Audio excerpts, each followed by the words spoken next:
Okay, welcome to the Monday, September 16th, Hartland Selectboard meeting. It's about 5:35-ish.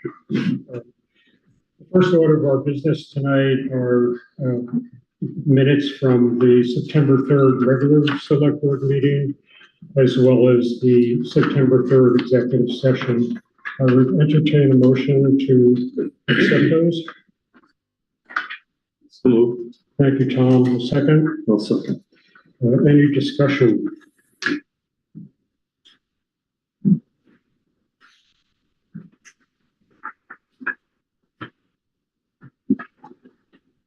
Cheyenne, could we add to the other present in person, two Rivers representative? In addition, I'd like to clarify John's town manager update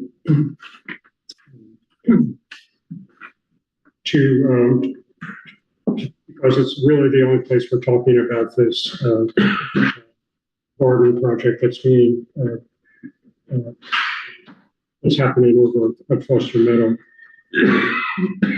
So the new sentence would read: the Vermont Center for Eco Studies will be planting in order to study plant-pollinator interaction based on plant provenance, for example, geographic location of seeds in the garden near the library. I think I got that, but anyway, we worked it. Any other changes? Okay, John Wilson. All in favor, say aye. Aye. Motion passes. Anything on the September 3rd executive session? I think after the first executive session, did we take an action? Should be on. There's one noted at 7:25. But did we? I know we did for Campbell. That was the action. That was the action. So it's a little confusing. The 724 confuses them. Okay. But then we have the 748 we came out of. Right. The second one. No action taken in the executive session, no action after. Okay. So we should do is either under 724 or 725 state that the action was to appropriate the $800 for the tenant. Well, I mean, you made a motion, but it says no action taken at 724. Oh, that's confusing. Well, that's the summary of the executive session. So we have no action taken in the executive session. Back in open meeting, we took action. So. Okay, so then all in favor of approving September 3rd executive session, say aye. Motion passes. Going on to the orders for the accounts payable through today, September the 16th. Need a motion to accept them. We accept the orders through today. Thank you, Clyde. A second? A second. Thank you, Jim. An easy question. What's the camera for the grader? A backup camera? It is. Okay. Yeah. Seemed like a pretty reasonable and safe request.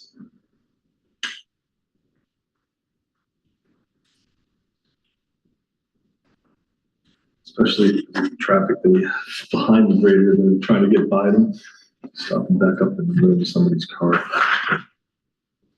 Impatient. And the blacktop ink is for all the paving we did this year. Correct. That does not include the Brownsville Road, though. Is the project that's already done? No, the project that will be happening in a few weeks on the Brownsville Road, from the town line down to where they stop paving at County Road. Okay, so Yeah, it's a short section. yeah. But that's all the other work that was done. What's the terms on the bucket loader payment? One more year. Like 1 more year. I think it's in your audit report. And does this, period represent all of the appropriations being paid? Just half the fire department and half the rescue squad will be paid in February. So everything else is in this one. Yes. Okay, any other questions? One question on their invoice, capital credit, hydrant paint, 100. What page, yeah, but 2. I didn't know we owned any hydrants. on page 2. Yeah, it's on the capital one. We know the fire department used our charge account and I wrote a check back to the town for the $52. Oh, hydrant paint, there it is, I see it. Okay. So they're repeating the hydrants.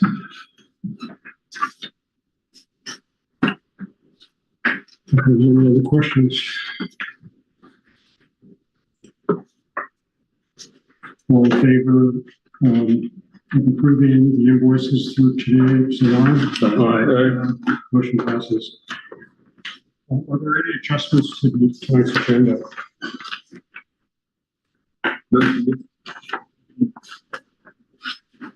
Moving on to public comments. No public comments. Anyone online? There's just a comment from someone online, I don't know, Catherine Palm, it says 50 million from the federal and state for flood repair. That's the comment. That was for the July flood. Correct. So is that coming? Well, we weren't affected by it, so. Right. Mhm. We're still waiting on our payment from the floods of last year. Okay, and moving on to old business. I'm sorry, yes, old business. I'm looking at the right thing. We recently had Pathways Engineering present their findings on Quechee Road, and tonight I would like to have a general discussion on next steps. Not necessarily coming to the conclusion of next steps tonight, but at least to begin to understand some options and what everyone's thinking. John, you want to? Sure. Yep, so just, to keep the conversation moving, we used the $6.2 million number that was presented to us by Pathways as a kind of broad brush, like if we were going to do everything all at once, this is the number. So what you have are 4 sheets of paper for a 15, 20, 25, and 30-year bond if the town were to bond to do the Quechee Road repair. Again, just for informational and discussion purposes. There's not been a decision to do it all at once, but again, just to keep the conversation moving so it doesn't die. That's what these are for. And if you just they're in order. So in your packet, it was 15, 20, 25, and 30 year.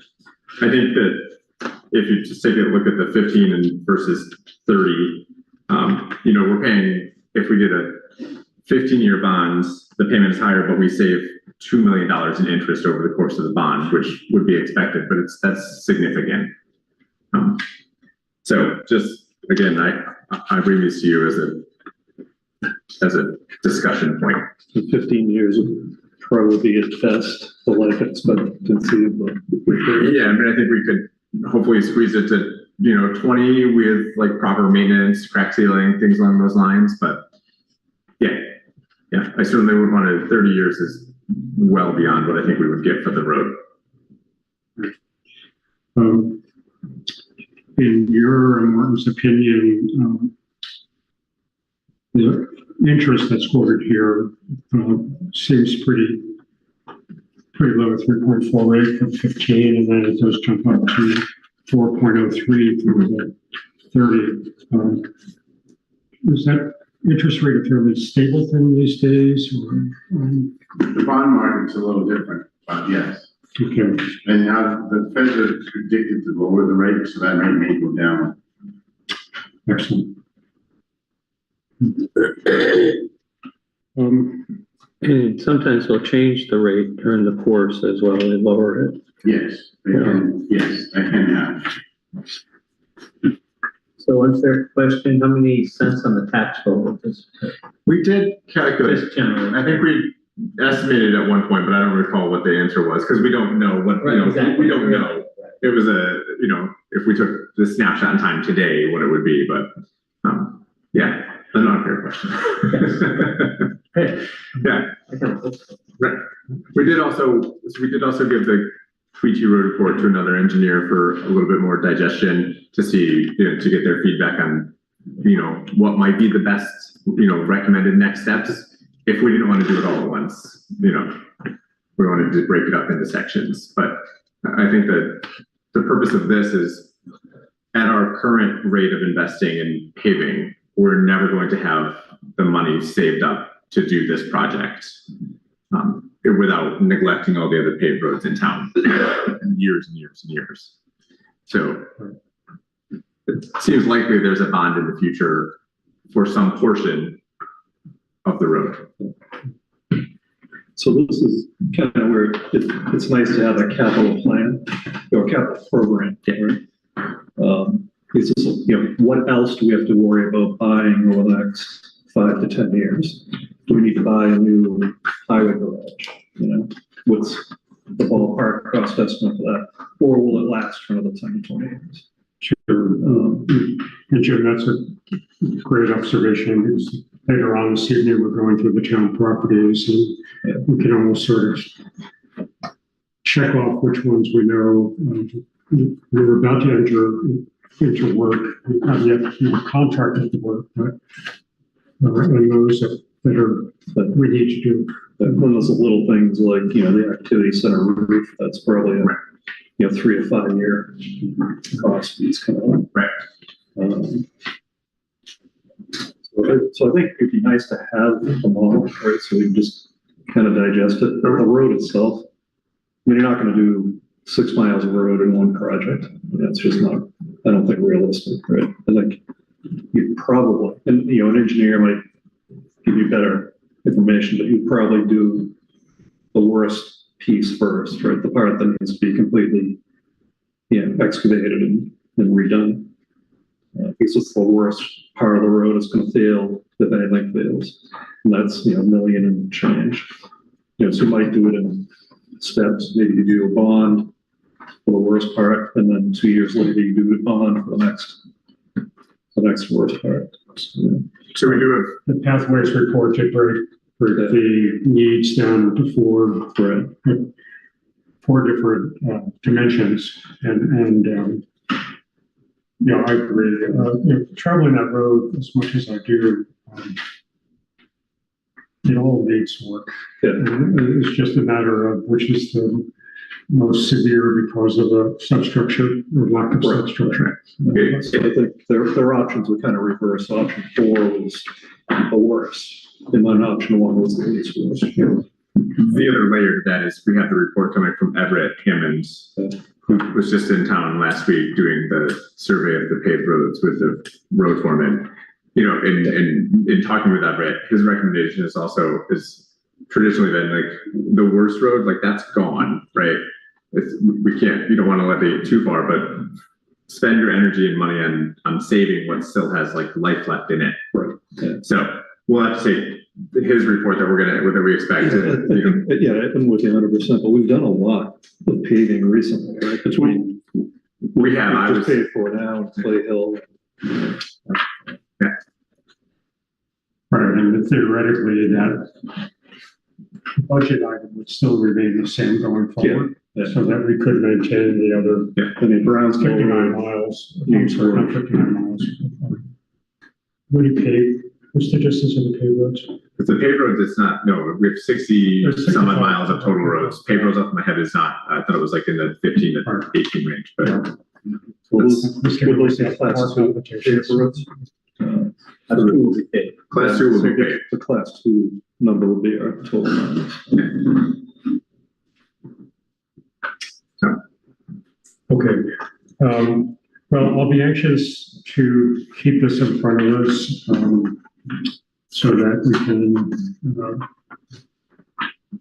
be on top of a capital plan, and as well as begin to move towards saying, yes, this, we'll have to go to the town, obviously, with vote on the bond. Correct. I mean, if you wanted, I don't know what the turnaround time is from the time you vote on a bond till the time you can get it and then get contractors lined up, but for option 4, we should really call it a phase 4. Is that something you want to go to town meeting with this year, theoretically? I think it goes back to the initial question of how do we divide it up? I certainly wouldn't want a lot of money in the bank and not to use it. Yeah. Not paying interest on it.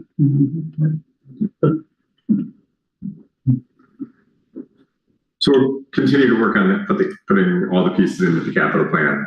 We did hear Two Rivers mention at the last meeting that they can help potentially with that under the Thriving Communities grant, and I'm meeting with them this Friday. So potentially a good use of that. I mean, ideally, somebody releases infrastructure money that we can tap into, state or federal. Right. Ideally. So, conversation will obviously continue, but just move it forward a little bit. The monies that the state has indicated they're going to use for the flooding, or is that federal? That's federal money that is being passed through this. That's federal money coming from FEMA to pay us back for the work that we did. Okay, so we're getting paid back. Yeah, that's money that we spent. We spent it. We spent it. Yeah, whether it was by contractors or by town staff and materials. Any idea? Much? It's 125-ish, and we're going to get reimbursed for that. Correct. Correct. Hopefully, well, we will. We will get reambushed by FEMA for the money we spent. May take a while. Federal, they'll just print some more money. State's out. Yeah. Right. Well, actually, the federal government was out, which is what caused the delay. But we anticipate that coming. So. Good. Okay. Good, then moving on, our guests online. They are, I do not see them online yet. Why don't we skip that and go to the next item?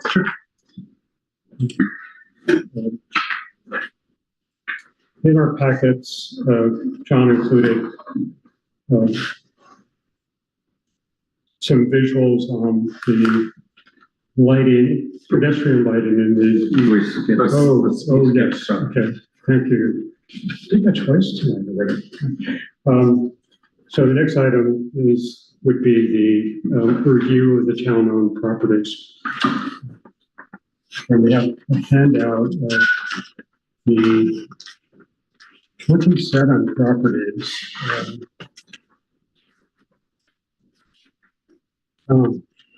So there was a request at the previous meeting to talk about town-owned properties. So this is a list of everything, all the property in Hartland that the town owns. So there are 27 distinct properties or parcels.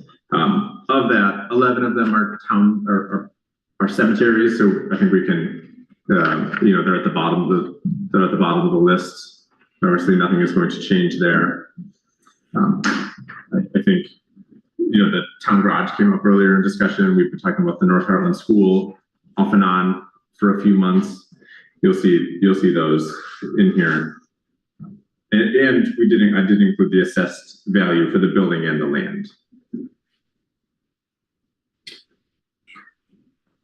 Are there questions specifically about individual properties? Were we able to establish that item 15 kind of land at 141 Grout, is that the old schoolhouse site? There's a small monument on the parcel. Right, that's the grub school. Yeah. Well, that's, I just want to make sure that's Yep, it. yep. I don't know more. That's a half acre there, just under a half acre. In the gravel pit, is that still functioning or is that kind of depleted? On Ferry Road. Well, I don't know if we're still getting gravel from that as much as we use it to store That's what I was debris and things like that, yeah. I mean, if you were gonna build a new highway garage, that might be a spot. It is interestingly been a discussion point in the town hall recently, that very idea. But, painful discussion or? No, just, I think we all recognize that the town garage, we need to do something about it in the coming years. And where can we go is the question. I don't know if, the property over on, I think it's on here, right? Is there a property at Four Corners? Yep, the Four Corners Children's Center, number No, 5. not that. Oh. Library. No, our folks. The, It's, Thanks. I think it's on a piece we own. yeah, I mean, do we have, space, we have like corner of, like. Corner. Yeah, but on the Four Corners is like an old library building or something there, I believe. I thought I'd seen it on here, I'm not sure if it is. It should be, Where the yeah, Christmas tree is? so I'm not exactly sure without looking at the map, but there is listed something there on that list of properties. And the library is on, if you don't own the library, the library The trustee. library is part of the parcel for the rec center, it's all one big contiguous parcel with the barn and Yeah. Foster Meadow. It's Oh, 16 acres, yeah. it's 16 acres down there, yeah.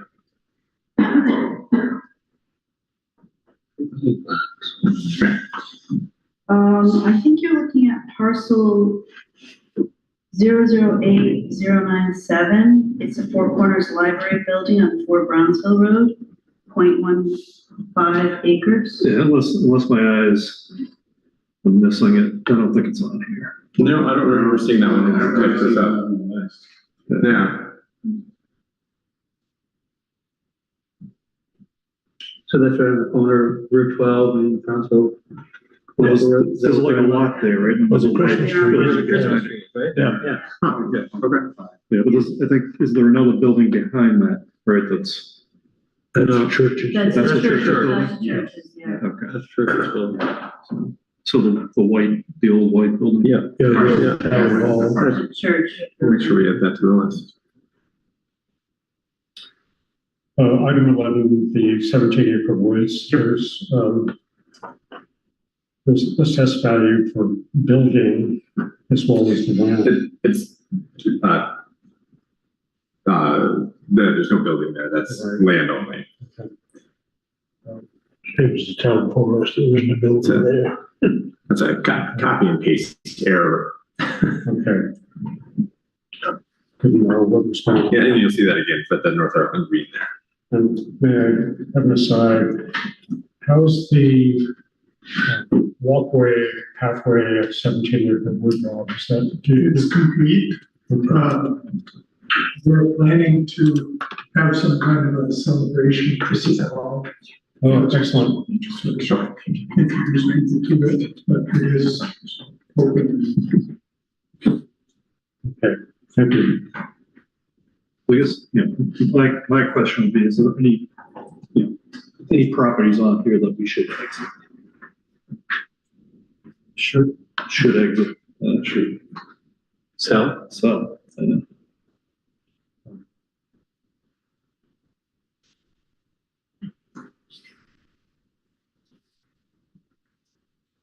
Good question. Like a 0.14 on Ferry Road is of interest to anyone, the 0.42 on Grove.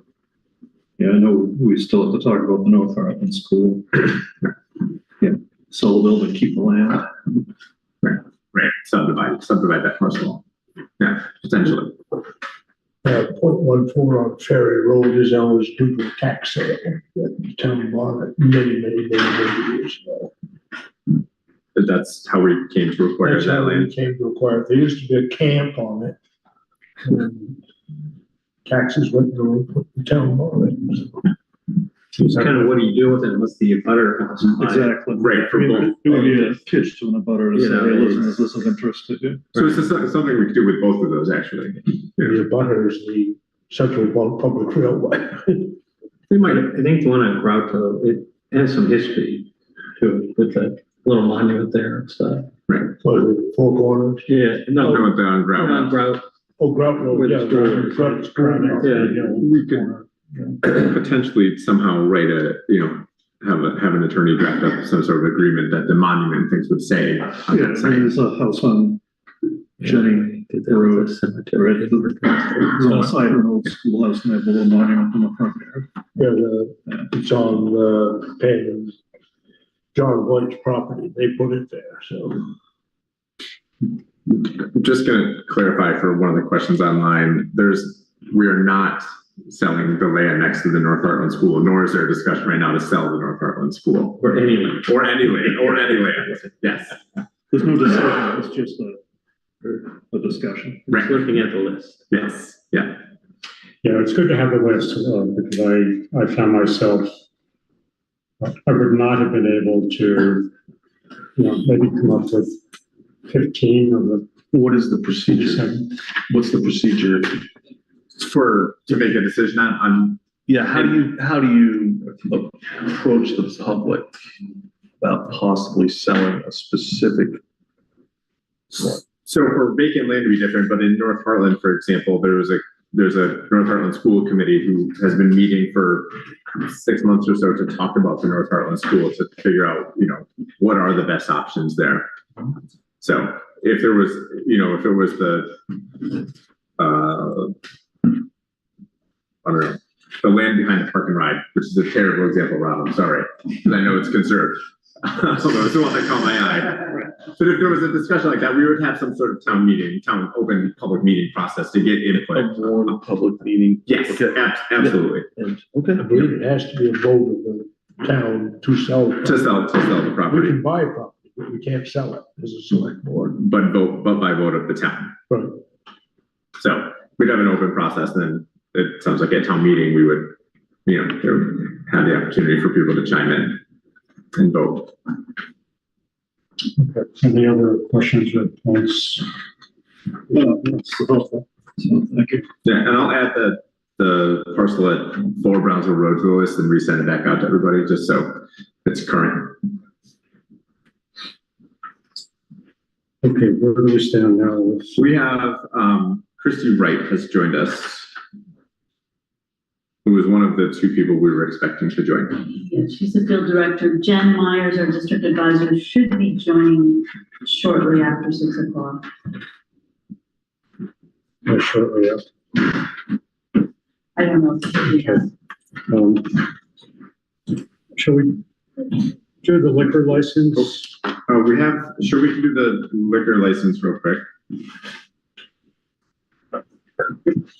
At the very back of your packet, under the lighting schematics, the liquor license for a catering. So it's basically a one-day license. Yes. Yeah.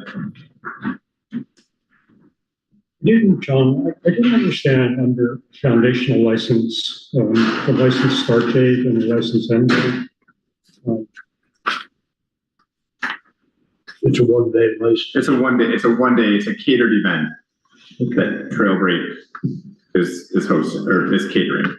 Okay, and then did they apply for it in June? And because the event is In September 26th. Yeah, This came across to me after the last meeting, before this meeting. okay.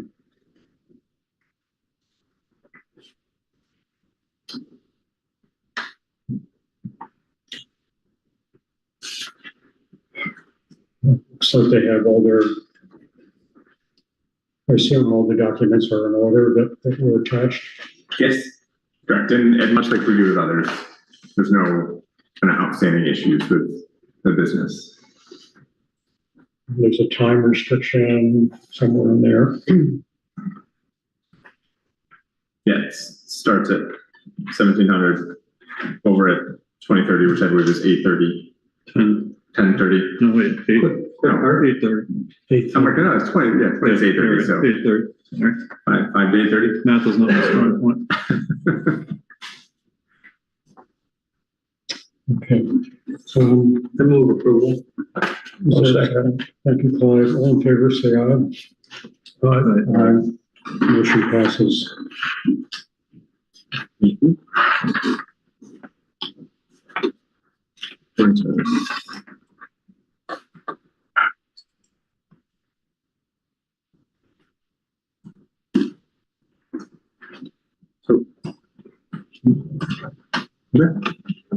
So we still have Christy right on the from the state. Start with Christie. Is that for, or do you feel we need to wait for Jen? That's more or less up to you. I mean, certainly, you know. Okay. Well, let's get started on the topic, and Jen. Yeah, I'll let you know as soon as anybody else is on. Excellent. Okay. The topic is the Board of Listers discussion. Earlier today, when I was thinking about this, I found it fitting that we enter into this discussion this evening on property assessments and property taxes, following the agenda item about the need for major work on a primary Hartland road, $6 million for Quechee Road. As a select board, a portion of the amount raised from property taxes pales in the shadow of the huge school budget portion. We're not here to discuss the nuances of the school budget, but rather the state, and most important, our town's property taxes. I'd like to reference an article that was in Vermont Digger on September the 11th. It talks about that Governor Phil Scott in the letter said he reached out to school leaders early to try to avoid another round of historic property tax increases next year. And then in the body of this article, if I may read it, because 69 million of one-time money was taken from the education fund this spring to buy down property taxes, Scott wrote. There is already a large financial gap going into the next fiscal year. Additionally, health insurance costs for educators are likely to rise again this year, which will put more strain on the education fund. Those two factors could increase property taxes an average of 7% next year. He goes on, the governor noted that the legislature has created a commission on the future of public education, which has started to meet to discuss those longer range fixes. But the group isn't slated to make substantive recommendations about how to improve Vermont's education system until 2026, and those are only the recommendations. I want to welcome Christy and Jen when they come, as well as her own listers. And a question for Christy. I'm wondering if you could share your observations on what I'm calling the appraisal crisis from a state level, before we turn to the situation here in town and what we can do to help matters along. Christy?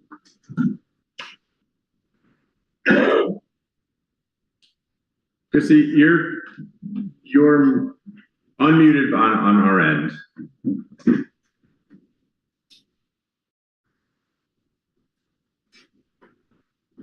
No. So unmute yourself.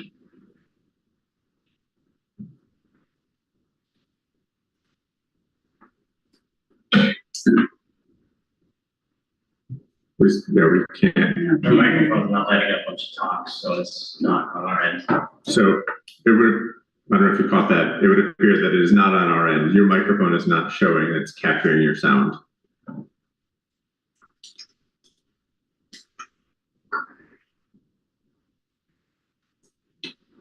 You start your computer. Exit and rejoin, perhaps. I'm not sure she heard me. Yep. See that? Okay. I hope that works because it will be a lot easier if that works than explaining how to fix it through the Apple cameras. So I hope that works.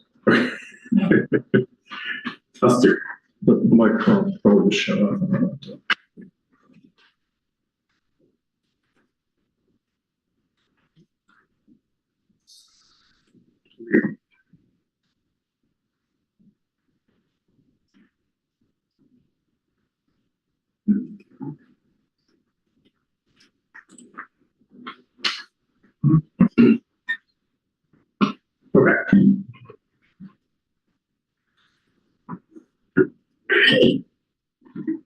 Any other? Nope. No. No. Jen's not here yet. No. You can type in the chat box. I think it's a long discussion for a takeout chat, Mr. Dole. What about Ms. Myers? Nope. Smartphone? No. I have nothing from, nobody else is waiting to join. Yeah, she has a phone, she could dial in. Shannon, you want to enter the phone number into the chat, please? Oh, yeah, she just. Oh, great. Can you call in?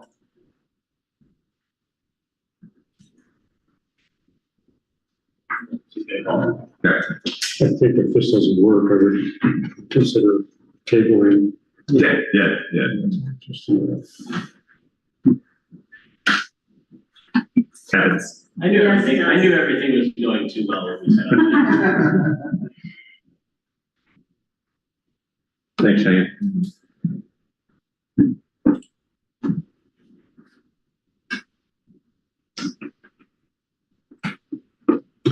what's Christie's position again? So Christy is the field director of district advisors at Property Valuation Review. She's been there over 25 years now.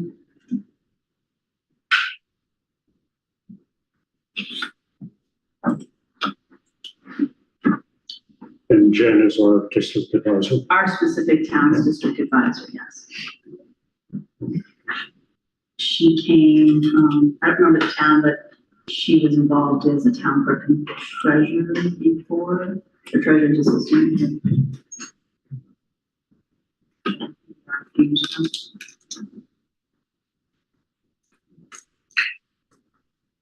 The only thing I'd say on Jen's behalf is I think she had a little bit of crunch with picking up a child from childcare and getting back home. I think I knew that as far as.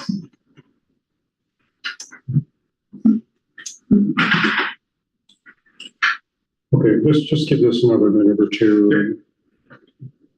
I'm frustrated, but it's a big enough conversation that we want to have state representation. That was the whole point of it. Oh, absolutely, and I think we should. She is. I would say that letter that you were referring to from Bill Scott was recently just passed out on our lister. We have a lister in the state, so I actually did get a chance to read it earlier today that you were referencing.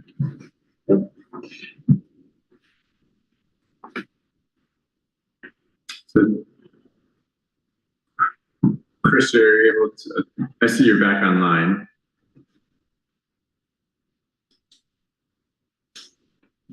Dial-in did not work. Okay, Christy, thank you for trying. I think we'll need to reschedule. I'm not sure she can hear us. She can hear us. Okay. Thank you both for. Reese, is that her question? Can we dial her in via the chat? Is that an option? I'll take that as well, we don't know the answer to that.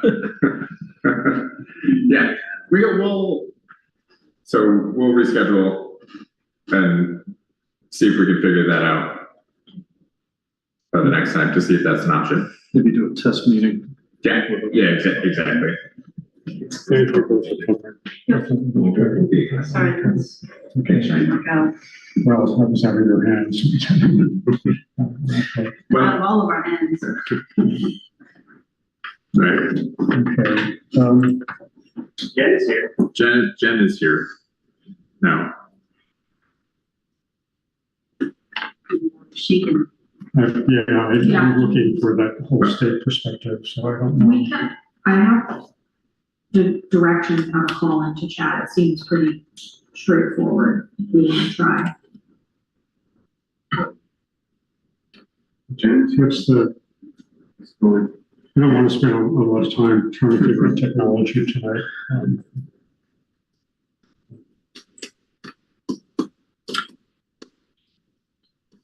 Hello, can you hear me? Yes. Jen. This is Jen. This is Jen, sorry. She didn't hear, I assume, my. No, she just I joined. just got on. I'm so sorry I'm late. I had to do a kid shuffle. Jen, we're just having some, Chrissy is not able to join, or she's able to join, but we're not able to speak with her. Okay. So I think that the question right now is whether we want to reschedule so you both can be in the meeting at the same time. And we can figure out what's happening there. Yeah. Can we ask them to physically come to the meeting next time? Cheyenne said there's a way to, did I understand you that it's easy, Cheyenne, to get the dial-in voice? What was your question? Can we ask them to be physically present next meeting? I don't know that they're gonna travel more than 2 hours. It's a haul for both of them.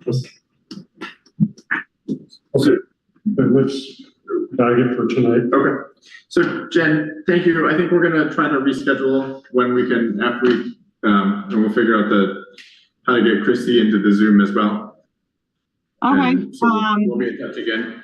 Yeah, I'm so sorry that I was running behind and No. So don't hopefully worry we about it. yeah, sorry. Hopefully we can make this work moving forward. Yeah, thanks. I'll be in touch about a rescheduled date. Okay. Thank you. Okay. Okay. I'm sorry, this one year I'm still getting better. I think Jim recommended a test. Did I hear you right? Yeah. So the next time we'll have a test before the meeting and make sure it's done. So that's a good idea. I just wanted to make sure. So we'll figure it out and reschedule for, we'll shoot for the first one in October. If not, we'll get it done in the next couple of meetings.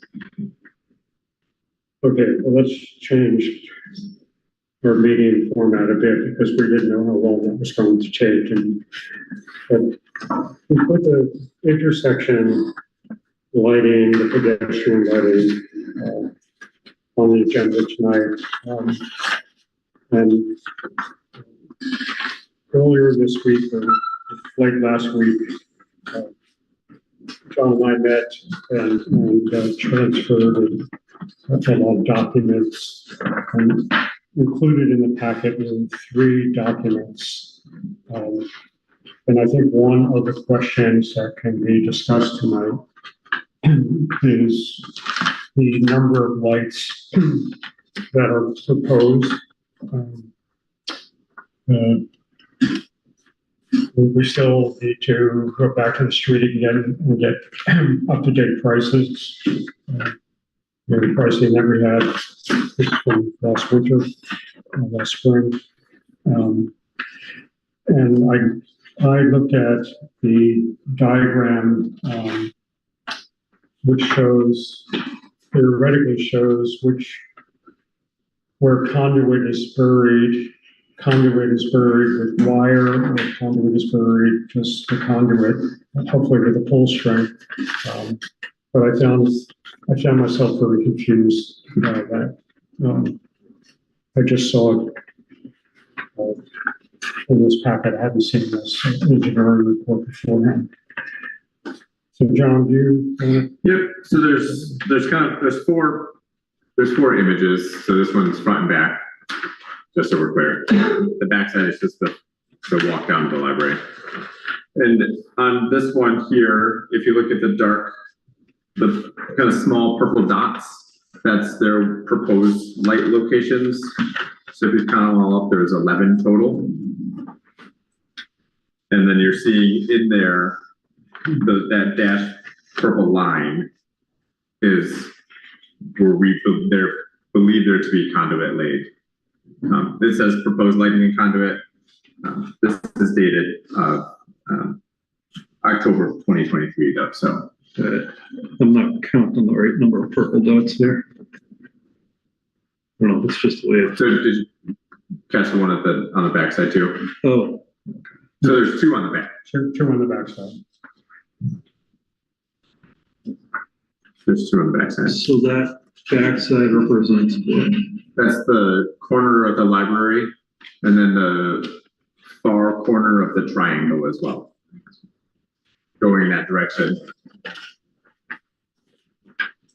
So there's on Route 5. On Route 5. Correct. Which would essentially be right across the street from from the the exit to the market. So it's on the Mike's side. It's on the Mike's side. Okay. That's the one that in conversations with Green Mountain Power to the other side of the Library Road intersection. By the other side, I mean the southern side of Library Road. There's a telephone pole with a light on it today. And Green Mountain Power could change the location of that light on the pole, which would illuminate the crosswalk. The other thing to note on the last sheet that you have is the brightness for each one of those proposed lights. So you can see where there's overlap between them and where there is not. So we're looking at this document here. That's the illumination. It's very illuminating. In diagrams. Right, exactly. I thought the same thing, Tom. And this was approved by whatever the environmental group is within the state that approves these things. Okay. 6. 5, 6, 7, 8, 9. What the back? 10, 11 on the back. 11. Yeah. Okay. All right.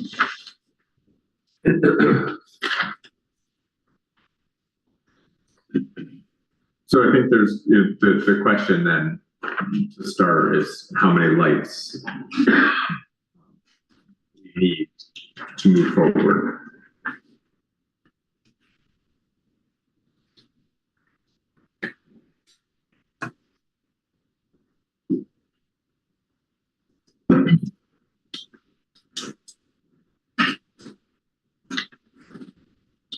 We do have so Phil, you mentioned, we do have the one on the corner by the library crosswalk that's existing on the existing pole.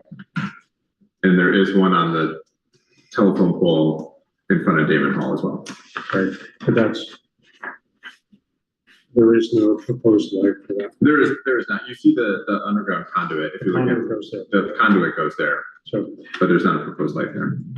So I think and maybe I'm wrong, talking to the engineer on this, but I think you have to think of it in terms of two things, right? Approach lighting for traffic and pedestrian lighting, right? So I'm not sure, just be careful of changing positions of approach lighting because you may create a different problem. Green Mountain Power did say that they could turn that light. It's the one specifically by the library with no issue. No issue to them. No issue, but yeah, no issue to them. Right. Yeah, we need to talk with VIII about that as well. So light A6, and then A11, I'm sorry, A10, mark the edges of the new green space. So they're on the walkway. And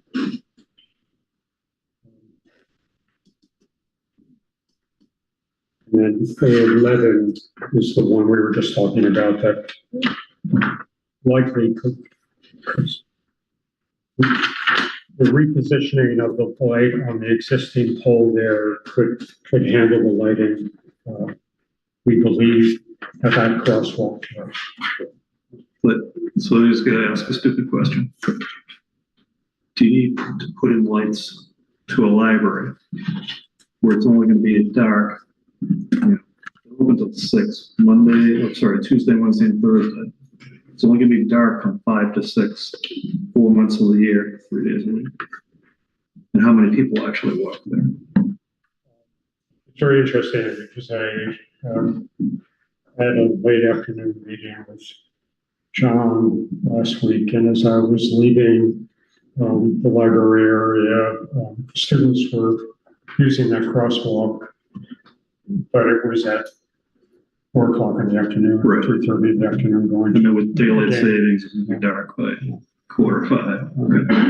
But it's, I guess, about 4 months out of the year, 3 days a week. Yeah.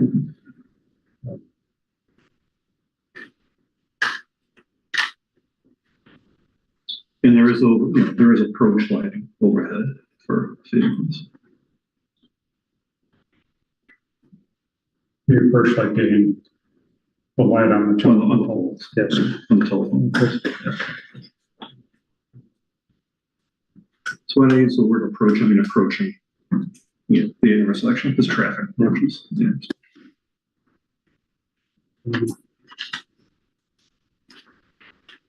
So, I'm really uncomfortable deciding what to keep, not to keep, especially when we don't know the type of lights we're going to purchase. And I had burning trees, but I was biking with my good friend last week, and he's a lighting designer. Does he work for 30 free? years in the lighting business, and I asked him if he would be willing to help us. Street lighting. Everything, yeah, he does it all. He did the lighting for the bridge in Boston, and, he's done a lot of different things, and, he said that it's not that difficult, but it also can be complex, depending on what you do. He also said that he could help us with fixtures and the like, because basically there's really only a handful of them that you really want to use, so he would be willing to assist, and John could call him and talk to him, but he's now consulting for Dartmouth. Great. So, yeah, I would, that would be great. but and I know I brought this up last week saying, when are we going to get going?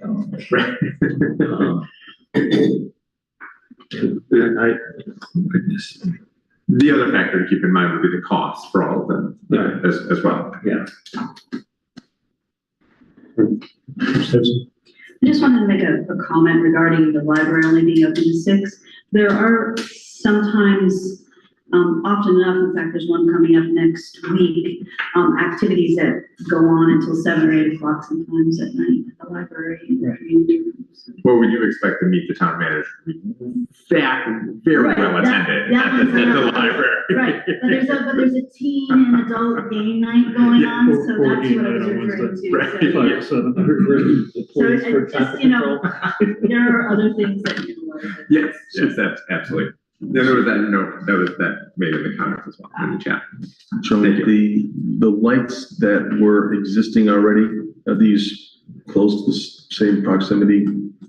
Right now there are no lights. But there was. Where they were. Similar? No. No, okay, so. I can't answer that. It predates lights- mine. Right, the lights that came down, right, there was a pole pointing the right way on the stone wall. Yeah. Right there. The light came off of there, I'm not sure why, because the pole was still there, so you can put the light back. The pole that was in the middle of the intersection of the triangle, had a light on it as well. But these are located in the same vicinity of that. Same area if you're throwing horseshoes. So that's my first question of part one. Part two is, so I'm assuming that when this was voted on, that this was not shown to the voters? Because it's not put in, and it was over. So at some point along the way, there was an oversight about lights with regards to the Three Corners project as Is a our whole. community seeing these lights? Because I know that when they went to put the lights in for like football in Windsor, they had to hang a balloon up at a certain height so that the neighbors had an opportunity to look at the height of the balloons and how it would affect their life. So I'm wondering if we are going to be allowed to just say, oh yeah, we're going to put the lights here, and I doubt it. So I don't. The public at town meeting, there was a simple diagram such as the one that you're looking at, and that was the discussion. Like, do we want to like allocate money from the reserve fund? I think it was $100,000 that was set aside for lighting, and it was just this kind of simple sketch of where they might be. There was nothing beyond that. Does it need to be There's approved? lots of comments on the aesthetics of what Right, light versus pole living, yeah. and fixture would be on that part. And I think we are, we do envision, once we are more solid about what we're recommending as far as post and fixture for luminaire, to have the public take a look. Okay. And I think part of what this sheet, this Tom called it the Venn diagram, really shows you, answer some of those questions about what's going to be lit and what won't be lit and what intensity. Yeah, I think we've all been in hotels or visiting friends where there's a street light out right outside the window that doesn't well, but I would not want to go down a road that would causing anyone a hassle. But at the same time, we've made this comment and people have agreed.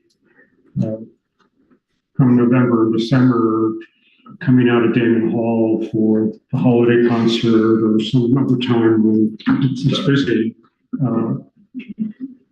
there's no lights there now. No, I agree they're necessary. I'm just looking at the approach that we're going to take to put them in so that everybody has an opportunity to say, I don't want that light shining at my house all night long. And you're going to get that. So I guess my question is more along the lines of how do we vote on it, or where do we bring this? I think that step one is to work with, whether it's the lighting consultant that Tom referenced or somebody else, to come up with to give us some images of what it would actually look like, standing on the ground. Okay. And then we can take that information and go to the neighbors, and get their feedback. 3D mock-up. Correct. I think that I would hope that a lighting consultant could do something like that. Sure. Here's me standing, in the front of my house. What does it look like? So, and then, we get, input from the neighbors and the abutting property owners. And that's the direction that we're going to go next. Of course, a few of us could go to White River Junction and have a few beers, take our wrenches and take one of the posts and luminaires down. Theft is not an option here.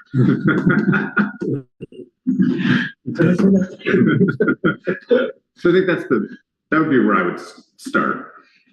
And then from there, I think it's can we get approval by everybody, and then and then what is the cost, right? Because Phil referenced earlier, we don't have current costs. Where we don't have current costs. So we're going to see this on the agenda again next time around with what difference? Just I don't know that we'll see it on the agenda at the next meeting. It depends on when I can get in touch with the lighting consultant to start that process. But yes, we will see this coming on the agenda, I suspect, a couple of times in future meetings. Okay. Yes. But again, much like the Quechee Road discussion earlier, this is just we're moving it.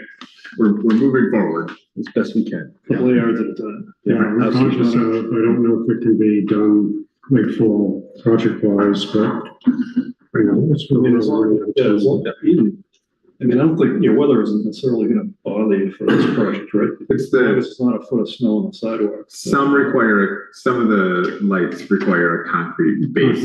Oh, So there might need to be, we'd have to have weather that would allow for that to set. okay, yeah. So that's the one limiting factor, but we will move as expeditiously as possible with it. Okay, thank you, everyone. Let's move on to, I'm not on the agenda, but can I ask a question? What is the status of the energy committee? You want to state your name? Oh, Bruce Merritt is my name. I think I'm on the energy committee. The planning committee asked me to write an energy chapter for the town plan. And some of the people on the committee want to know, what is my status? Bruce, there is no energy committee. The energy committee was dissolved. Okay. And the select board has not started a new energy committee at this time. So I'm not a member of the energy. Correct. Not by choice. I'm not sure what you mean by that. Well, 3 people resigned. I didn't know. So. Right, but there's not enough for a quorum to have a. Okay, but that's what I mean. I want to be on the committee. I did, so that's, Yeah. okay. Yeah. Thank you. Yeah, I was at the planning commission meeting when you were talking about that, but, yeah. Okay. Good. Then moving on, John, to the town manager. Sure. So, let's see. We continue to work with VHB about the sidewalk in front of Damon Hall. So we cannot close out the state of Vermont sidewalk grants until we resolve that issue. Late last week, they presented us with some kind of low cost, fix it on the go options, which I don't think we would want to do. I don't think we spend $1.3 million to slap a bumper plate on, like a peel and stick bumper plate on the sidewalk to call it good. Finish it the way it should be finished. So stay tuned on that. But we need to close that grant out, so we do need to take action on that.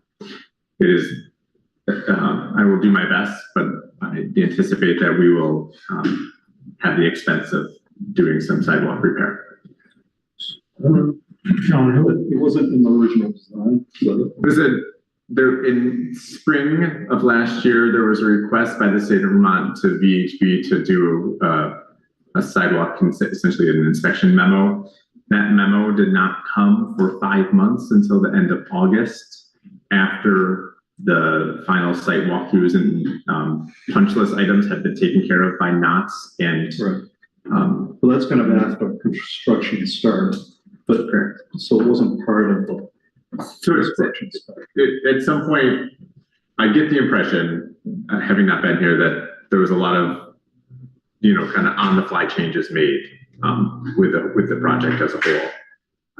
This might not have been originally supposed to be constructed this way. I can't speak to that though.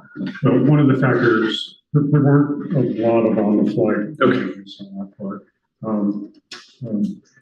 But there was a concern that the design was creating a pond of water in that area. Because of curbing? Because of the curve.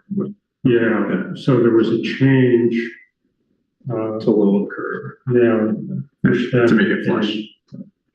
Became the need for the entry and exit. Yeah, so, which is fine. So if it was part of the original design, it should just get done. Right. If it's not, and it's the result of a change, it was just missed as part of that change. My frustration lies in the timing of this, Clearly. Getting notified that, after everything we were done, and here comes this memo that says we have to cut the sidewalk up and replace it. We had already had a sidewalk contractor here earlier in the summer, so timing of it. Is it an ADA issue? It's an ADA issue, correct. John, can we dovetail the work to have that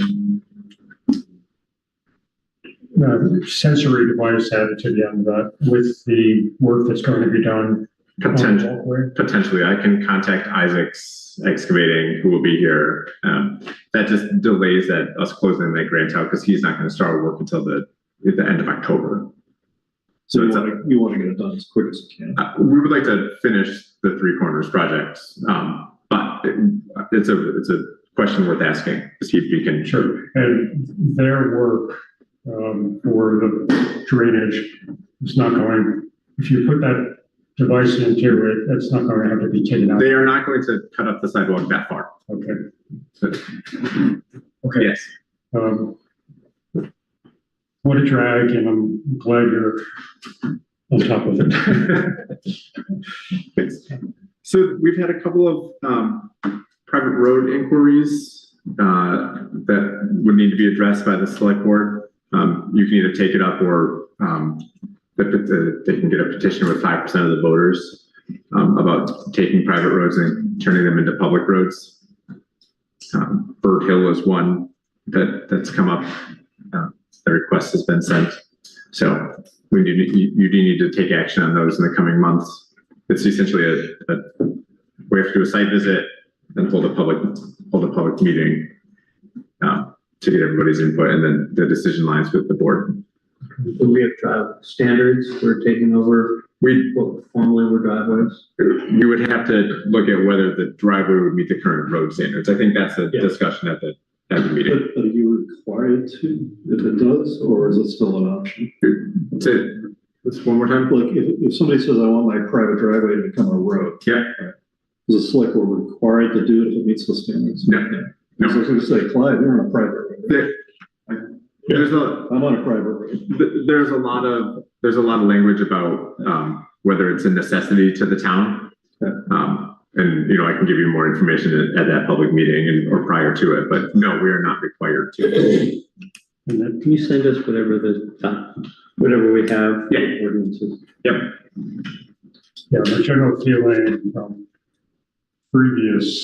my time on the board when this has come up is that we really do not, turn a private road into a town road, unless, as John said, there's some public really good precedent. Okay. I think the last one we looked at was the name of the road going up to Quechee. Eastwood Road, patients. Yeah, sure. And they had signatures, but it failed a lot of the criteria that were in the documents that we have. The Jennyville Culvert project that was completed, we have a request from Otter Creek Engineering. They underestimated some of the components for their project, and they underestimated the expense. So they are over budget by $8,800, and they have submitted a request to the town to see if we would like to help cover some of their overages. And what was the contract amount? Their contract amount was, I think, somewhere in the $30,000 range. That was the design. And I think that is a portion of the construction as well. I don't know that number off the top of my head. Have we used this firm before? Not in my time, but that's been relatively short. They're a reputable firm that I would anticipate using again in the future. And this was over the sizing of the culvert. This was it was more related to the time it took to design, time to get through the permitting process. So it was just, they were off on some hours. So we could cover any portion of it. I'm struggling with that a little bit. If you get a project, you have an RFP, you do an estimate, then you price it. Don't you kind of have to stick to the price and not say, oops. Well, so they did stick to the price, but they didn't bill us over their contracted amount. They're asking, but did something come up during a project that was a change order that should have been requested? That is not my understanding. You want to use them again, so they simply they underestimated what it would take. And what is the full amount that they're requesting $8,800. And what was the total? I mean, we really need the number for the total contract. The total contract for the project as a whole was Oh, no, for their, no, well, they did the design, which was, I think, in the $30,000 range, and I believe they had some construction oversight during the project as well. right, but 8,000 on 100,000 is 8%, 8,000 on 30,000 is a significant They mistake. underestimated by us. Yeah. I think that's called learning curve in my business. Yeah, I'm not willing to give them the 8,800, but I might give them half. It's like, can I just say your point in that you'd like to use them again? We would, I mean, there's nothing coming down the road that would say, that would scream we would hire them again, but You hate to set them and not have them come back. and work for these additional costs? no. This would be money that we could either use ARPA money for, or we could use culvert fund money for. There would both be reasonable requests, reasonable payments out of those. On an overall basis, are we happy with their work? Yes. Yes, they were very easy to communicate with. They were responsive when we needed them to be. Jim, what was the percentage of AE of the It's up there, like, a third. Right. Yeah. 88.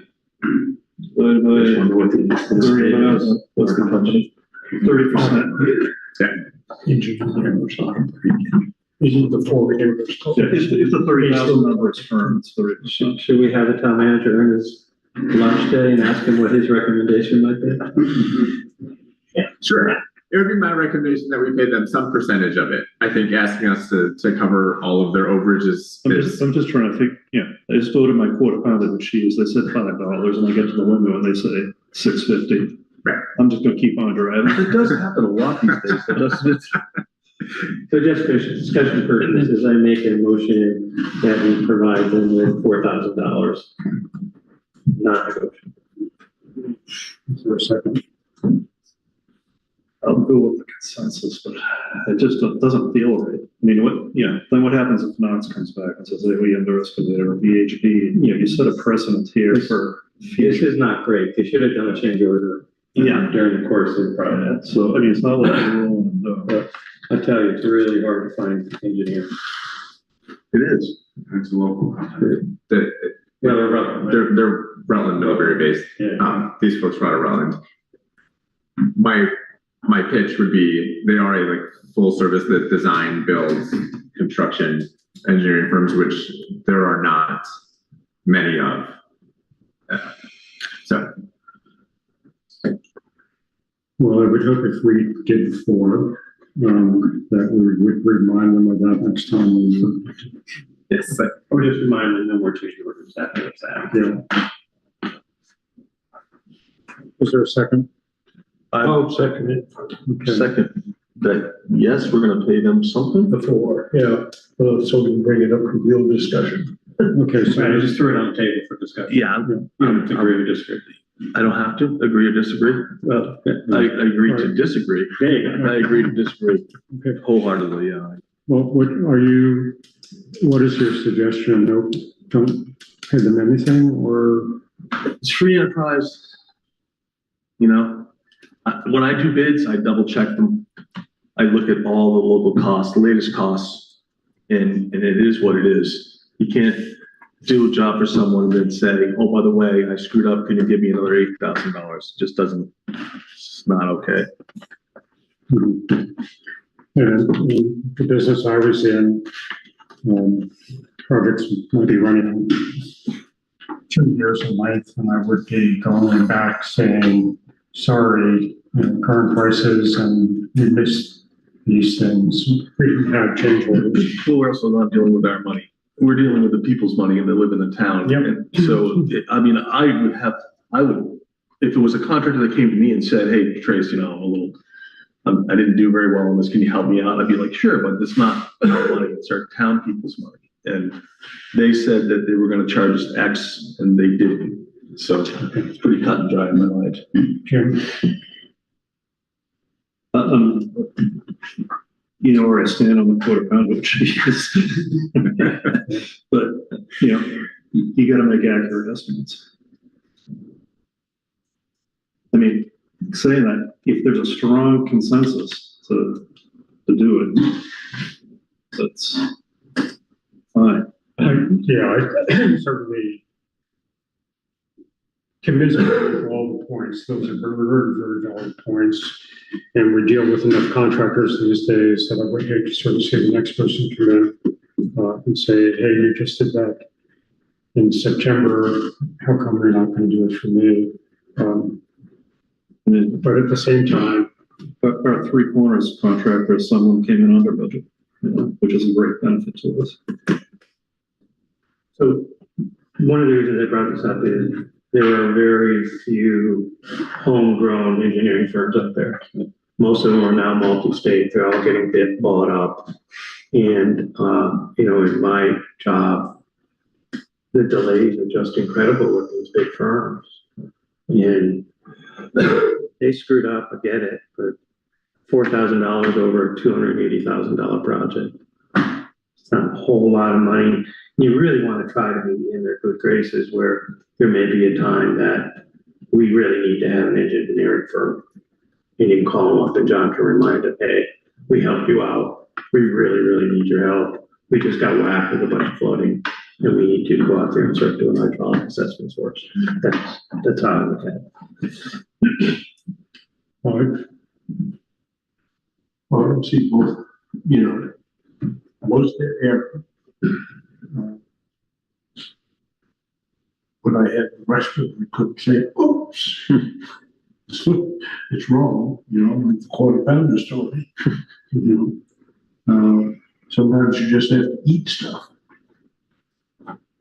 But then, so you decide that they've done good work. They did the base hill culvert too, right, I believe. When that went in. That rings a bell. I believe they did, you're right. Yeah. They're familiar with the town. Yeah. So, and we've got another project coming up on Jetty Road sometime soon. Right.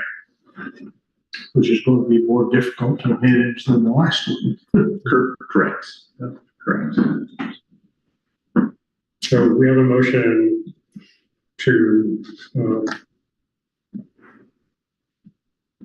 pay them $4,000. That was the motion.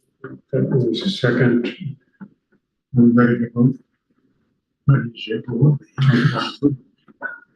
I'll make it more complicated, but if they get money, do we get a guarantee?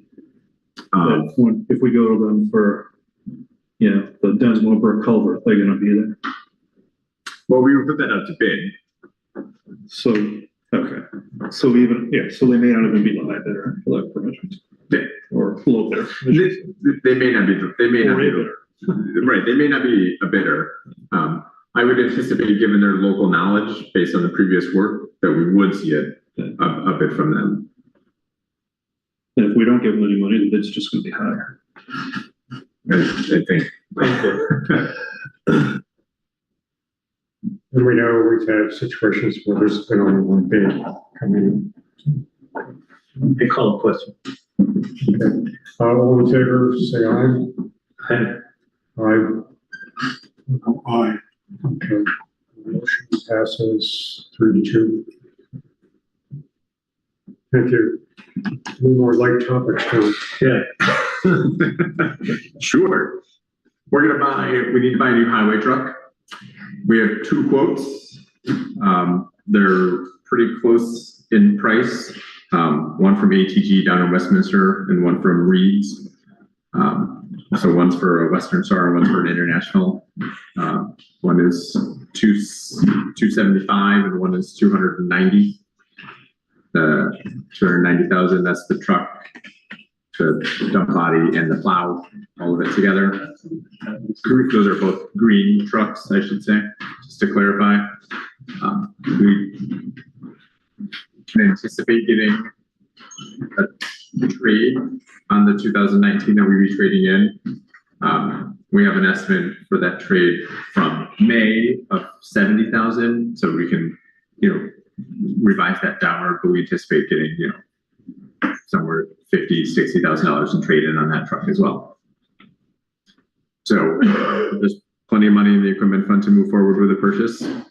And, so that's just But so we had an equipment fund budget. we have an equipment fund that currently has $394,000 in it. Right, but as part of that budget, there was a number of purchases, right? And the 10-wheeler this is a 10-wheeler? This is a 10, yeah, 10. So we had budgeted $300,000 for 2 trucks. Which means we're draining our equipment fund faster than we're funding it. Correct. Correct. We have 2 trucks that need replacing. It would be my preference to not buy 2 trucks in a single year, because then we're stuck in this replacing 2 trucks in the same year, likely, in 5 years or 6 years down the road. We can get, hopefully, with proper maintenance, at least another year out of the 2020 that we currently have. And then we'll be back in this conversation again. So it would drain a significant amount of the equipment fund. We are putting $160,000 in per year into the fund, so it would be replenished. Except that, do you also have this is where we really have a view of what we have to buy and how fast money is going in. Yeah. Because the 6-wheeler is on the docket was for 2028. Right. The second grader was on the docket, I believe. Yeah. And maybe a backhoe. So backhoe is nearing the end of its life, but right. So you're looking at like a $500,000 deficit, I think. Right. Well, maybe not, maybe $250,000. Right, and that's without the grader. Let's take the grader off the table because the town got behind in equipment purchases, and it's coming to a head now. Right, we need a backhoe. We need 2 trucks. The grader, operates really well. I've spoken with the road foreman about kind of sending it into, in the winter, maybe we can send it in and they could strip it all down and rebuild it. And that's going to be significantly cheaper than the new grader. So let me just say, I'm in favor of doing the purchase, all right?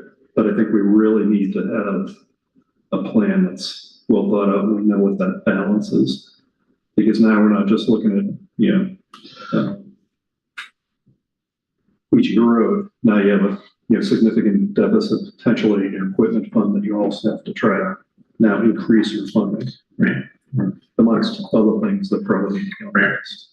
Yeah. Just quick food for thought, with greater, bucket load we get off next year, the next truck we borrow one. We do a 5-year load on that, and that way it doesn't drain the fund totally, so we have some money for something.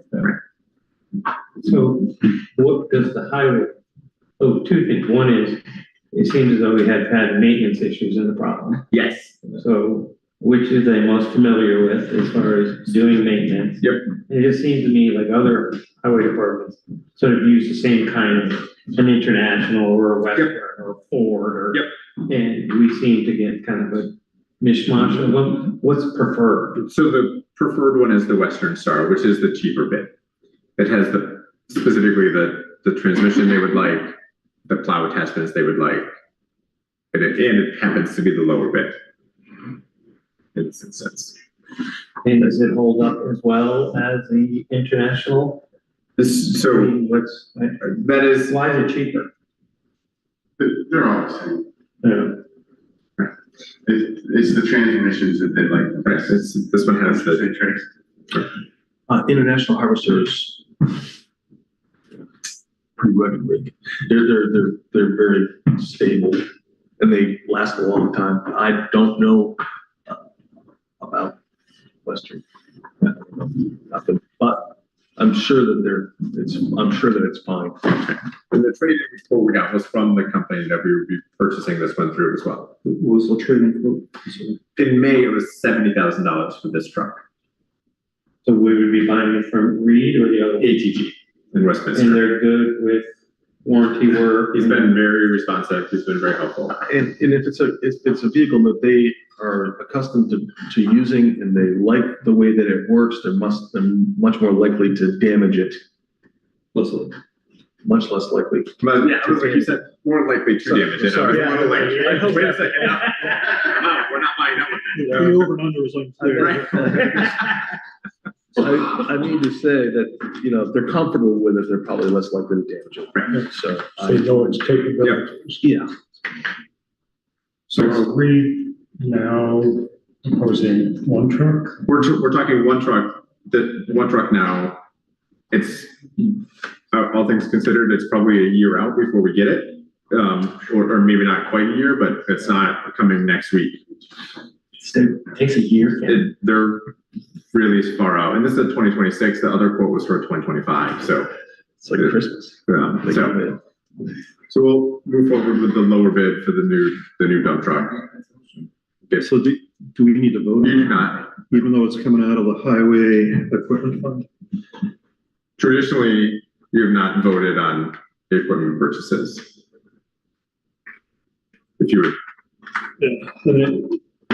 I brought it to you for information. From a standpoint, I thought the select board needed to approve money that came out of the funds, but I don't know that for a fact. And it may be a gray area. There's probably no harm in taking a vote and just saying we compare. Yeah. So I'll make a motion that we approve the quote for the Western Star. Yep. Truck. We approve the purchase. The Western Star truck. Is there a second? I'll second. Give it Trace. All in favor? Aye. Motion passes. So speaking of buying things, we recently purchased a new trailer as well. The trailer that was being used to pull the chloride tank was 14 years old, and I don't believe the axle snapped on it, but somewhere around there, the wheel started to rub. They went to fix it, and it's all rusted on the bottom side of the trailer. So we are getting a new chloride trailer, similar make and model. Okay. A new trailer. It's coming Wednesday. We'll go get it. So there will be a slight pause in applying chloride until they get everything hooked up, but it's happening, and we're still out. They're still out there. Well, the chloride does work. The chloride is pretty nasty stuff. Yeah, they have to power wash it, wash it off with a garden hose. Well, so we talked about getting one that was would withstand, the chloride better, but it was twice as expensive. We did get 14 years out of this trailer, so I think that's relatively good life to save the $6,000. So. We've been notified that there's a communication tower being built in town. The planning commission's been aware of it. It's been flagged to me. There's nothing to be done. It's being permitted through section 106, which has a similar review process as XP 50. The state is looking at all the components of it. Sorry, what did I say? 106. Did I say 106? Yeah. That's section 248. Sorry. Well, the 106 was significant because there was rumors that the tower was 106 feet tall. Well, the number came up somewhere in the conversation. Yeah. And isn't that an FAA tower? Is it? Yes. It's for FAA? Yes. It's your London Airport, right? Is that one they're replacing, the one that's up there That's now? the assumption, but we don't know. Right, exactly. But it's happening. We're aware of it. It's being reviewed at the state. Well, we can comment if we want on 348. It's difficult. We could. What I saw, though, there was nothing to comment on to date. Yeah. So that is it for me. Future agenda items, we have capital program plan, which we talked about tonight. We're still hoping to find a contractor to give us estimates for the North Hartland School work.